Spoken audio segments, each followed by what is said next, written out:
Want to get more out of the Aspen Dungeon? Stick around for 3 quick tips on how to conquer more waves and collect more loot.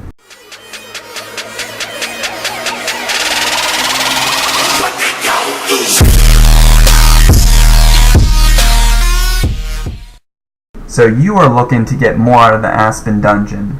I'm here to give you 3 quick and easy tips to accomplish that.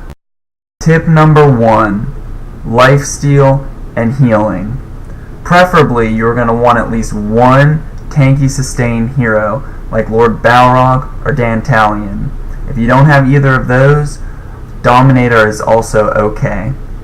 This sustain will allow you to progress through multiple waves without taking nearly as much damage. The more waves you go, the more potions you get for later, and the more chances you get for vendor drops. What if I don't have a tanky sustain hero, you say? A regular healer is the next best thing. While they won't be able to take nearly as much damage as their tank equivalent, they still will be able to sustain in multiple fights, allowing you to save potions for later in the game. It gets a lot more difficult if you don't have any sustain heroes. In that case, I would pack your team with at least 2 straight tanks and deal as much damage and have them take as much punishment as they can. Tip number 2, faction diversity.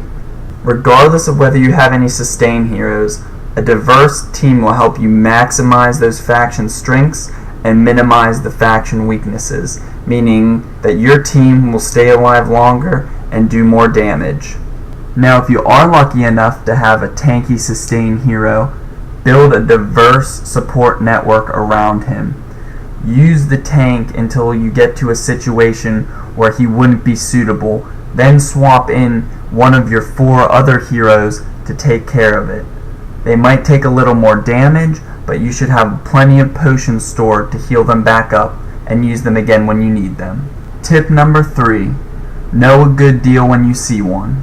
Now before I start, everyone's in-game financial situation is different, so make sure you take your financial situation into account before making any purchases. With that being said, a general consensus on purchasing in the Aspen Dungeon are as follows. If you want it and it costs gold, buy it. You always can get the gold back. Now if the item or items cost gems, the first thing I do is look at the price per unit. Is it below, the same, or above the regular marketplace value? If it's below and I have enough gems, I usually purchase it. If it's the same and I don't really need it, I'll let it go. If it's above the unit price of the marketplace, the only time that I will purchase it if I really need them to complete an event. Keep watching to see how far I get in this dungeon run, and don't forget to subscribe for more great content in the future.